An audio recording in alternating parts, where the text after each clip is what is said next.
Kính thưa quý vị, lẽ dĩ nhiên chúng ta lớn lên và trưởng thành tại quê hương của chúng ta và chúng ta ra đi mang theo quê hương, mang theo văn hóa, phong tục tập quán của chúng ta, của quê nhà chúng ta đến tại hải ngoại. Thế thưa ông, chúng tôi được biết ông là một Phật tử, ông sinh hoạt trong tất cả các cái hoạt động của Phật giáo tại hải ngoại. Thế cái lúc ông về thì ông thấy đời sống sinh hoạt Phật giáo ở bên đó như thế nào?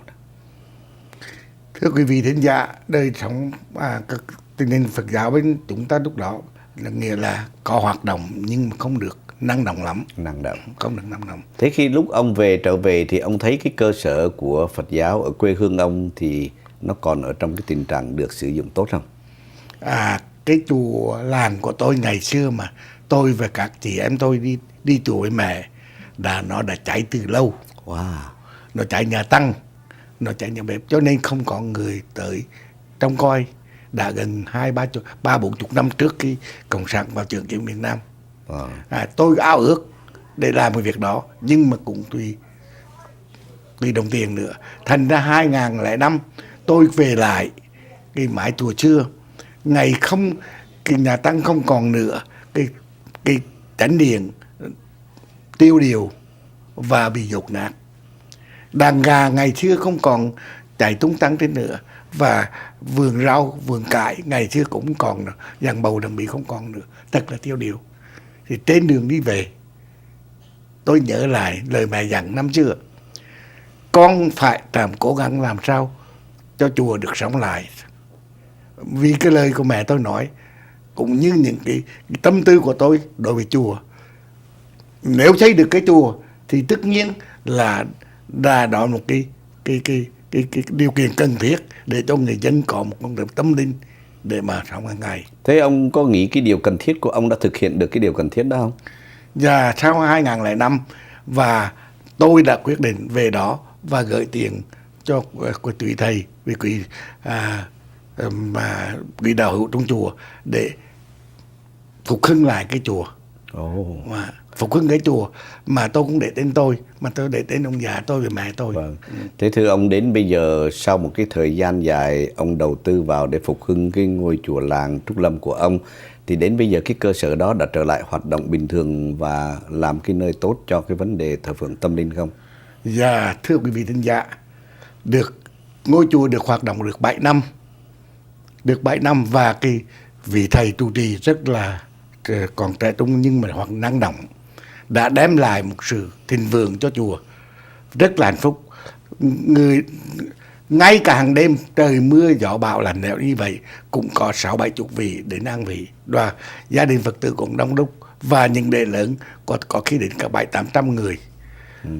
Mà ngôi chùa chính yếu từ ngày có ngôi chùa bây giờ là để chống chọi lại với những cái cám dỗ của xã hội hiện tại, nàng cướp bóc, cờ bạc, rượu chè trong làng nó bớt đi. Vì vậy cho nên ngôi chùa bây giờ là cái niềm hy vọng lớn nhất của dân làng và cái hạnh phúc nhất đối với tôi. Vâng. Thế thưa ông, chúng tôi được biết rằng trong một cái buổi nói chuyện, ông có cho biết rằng là ông đã cộng tác với một vài vị ở đây. Chúng tôi được biết một ngôi chùa ở Quảng Nam có tên là chùa Dương Lâm ở tỉnh Quảng Nam, Đà Nẵng. Thì trong những ngày cuối cùng của cuộc chiến, một số binh sĩ của quân lực Việt Nam Cộng Hòa đã chiến đấu tại cái ngôi chùa đó và họ đã bị thiệt hại rất nhiều. Thì có một số không được chôn cất mai táng gì.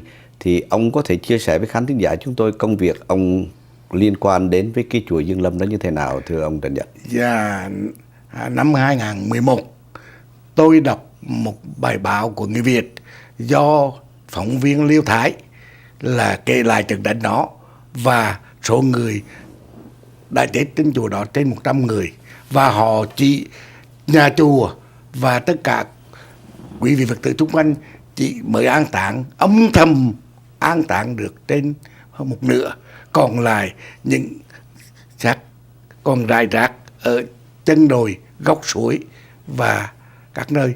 Thành thử đó tôi cảm động quá, tôi mới phóng xuống chùa Liên Hoa gặp thầy bổn sư của tôi là thầy Chân Thành để bàn thảo với thầy, thì thầy đồng ý cùng chúng gia đình chúng tôi âm thầm gửi tiền về để tiếp tục làm lại những ngôi mộ đó.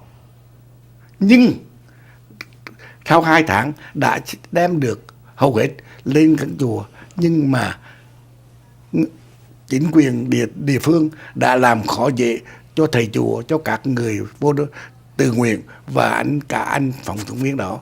Thành thử chúng tôi tạm ngưng gần 1 năm rưỡi, không biết tin tức vì họ không còn nhận tin tức nữa. Và mới đây khi tôi về lại, vì thì tôi đã gặp được bà năm 2014 gửi tiền cho họ làm lại bức tường phía dưới, đừng cho đất chuồi, và ngôi mộ ấy thì hiện nay đã hoàn tất, mà họ chỉ âm thầm mà Thế như thưa ông, khi ông nói hoàn tất thì đến bây giờ bao nhiêu ngôi mộ được xây dựng ở trong cái khu vực đó? Trước đó thì xây được đến 60 ngôi mộ. Bây giờ 60 ngôi mộ. Trước đó họ đã làm trước rồi, âm thầm mấy năm. Rồi, đến bây giờ thì có được bao nhiêu tất cả? Bây giờ thì tôi không được rõ, nhưng mà vào khoảng trên 100 ngôi mộ. Trên 100 ngôi mộ rồi.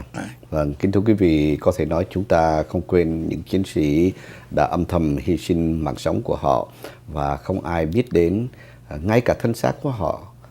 Thì đây là một trong những cái công việc mà chúng tôi hy vọng qua chương trình này, những người có quan tâm đến những hoạt động xã hội từ thiện và đặc biệt là nhớ đến những quân nhân của quân lực Việt Nam Cộng Hòa đã hy sinh trong cuộc chiến, thì đây là một trong những cái nghĩa cử cao đẹp mà chúng ta có bổn phận đối với họ. Thế thưa, bây giờ thì trong cái chùa Dương Lâm đó là coi như tất cả những cái ngôi mộ đã được hình thành và những cái tro cốt cũng đã được để trong chùa để thờ phượng, phải không thưa ông? Dạ không, chúng tôi không phải tro cốt mà chúng tôi an táng họ thành từng ngôi mộ, từng tập thể, có an táng từng mộ một. Có nhiều người chết hai bên, có nhiều là có tên không thưa? Có tên, có một số có tên. Có những người phải chôn 2 người, một người là vì sao? Là họ chết chồng không biết ai là ai. Đó. Thế có bia, mấy cái bia mộ có không? Sức mấy mà chính chủ cho mua bố bia thì chỗ ngài đó thấy âm thầm, tôi đã nói âm thầm. Nhưng mà thưa ông, những cái ngôi mộ đó có xi măng đồ đúc rồi? Có xi măng chứ, có xi măng, có đàng hoàng thực tế.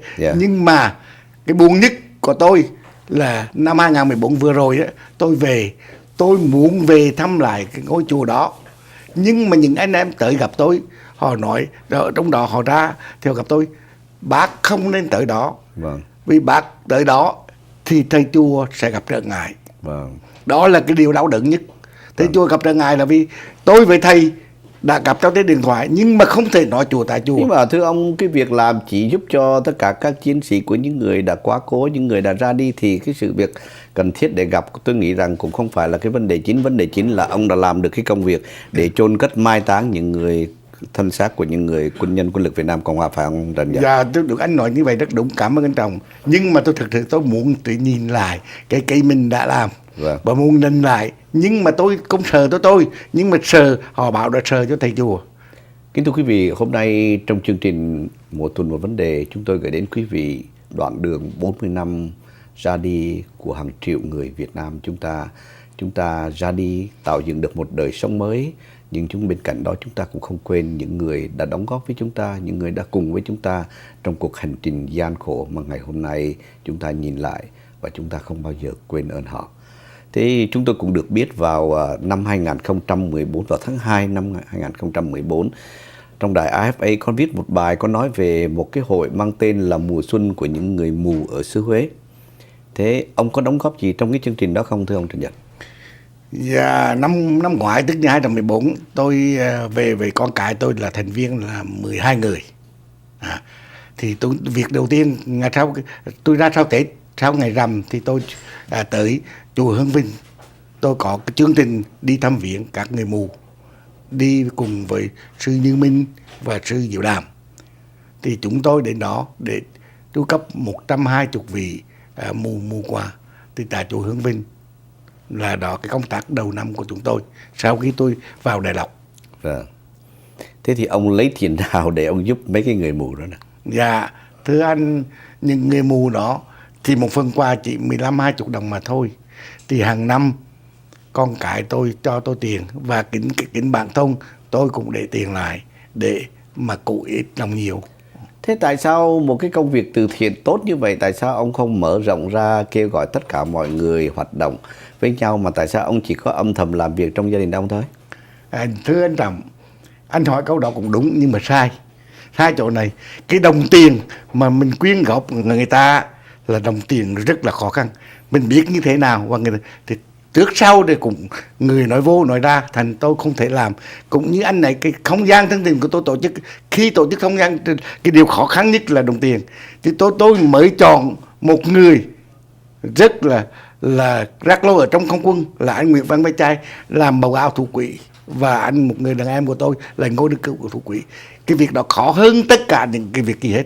Thành thực ra trong 5 năm tôi làm hoạt động không gian thân tình, tôi không bị mang tiếng tăm. Thì cái việc này tôi làm riêng.